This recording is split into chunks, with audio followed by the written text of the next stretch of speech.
जगन्नाथ कहे जनता शुणे सरकार मुझे क्षीरचंद्र पंडा ग्राम पंचायत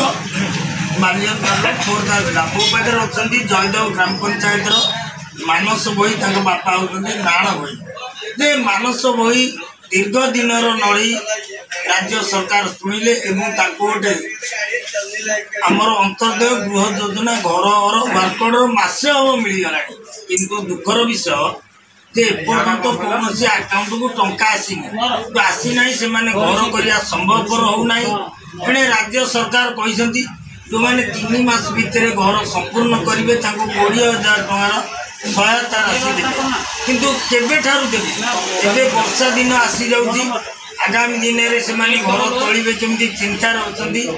राज्य सरकार जो मान दि जाइए सुभद्रार वार्कड़ दि जापर्यंत कहार की दि जाइनी बोली आम नजर को जेहेतु आम जड़े समाजसेवी आम राज्य सरकार कहूँ जो प्रथम किस्तिर व्यवस्था वार्कड़ सहकार पैसा दवा व्यवस्था सेटा पैसा आसी ना वार्कड़ दिखाई यथा शीघ्र केमती दिगले से घर करेंगे मो पाखे मानस अच्छा पचारिया जो वार्कड़ पाइबा केते दिन व्यवधान है 30 तारीख किंतु आपण जो प्रथम वार्कड़ पाइबा सहित राज्य सरकार किसी आर्थिक साहाय्य दियंती कौन ना जो मैंने जिनपतर किणवे घर आरंभ करेंगे जदि यथा शीघ्र 3 मास से घर कम्प्लीट कले 20,000 सहायता राशि अच्छे किंतु आपण जो वार्कड़ पाइले मसे टंका आसीनी टंका केबे मिलिबो केबे काम होबो आपण कौन कहे राज्य सरकार को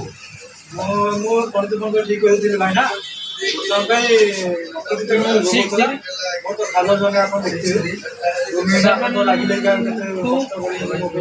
बहुत कष्ट अनुकूल कहीं सरकार जो पैसा देते अनुकूल करते घर काम करते राज्य सरकार को कौन कहे रिक्वेस्ट जल्दी छाड़दे वर्षा दिन खाल जमी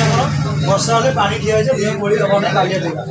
आज्ञा देखिले तो यही मानस भली अनेक लोक वार्कड़ पाई बस कि अपेक्षा करबे राज्य सरकार प्रथम किस्ती आम घर अनुकूल करूँ वर्षा दिन माड़ी आसूँ अनुकूल केबे करेंगे केबे दिन करेंगे काम करेंगे यही भिडटी राज्य सरकार सचिव बुद्धिजीवी देखु राज्य सरकार देइथिबा प्रतिश्रुति लोक रखुंट वार्कड़ दिगला किंतु यथा शीघ्र पैसा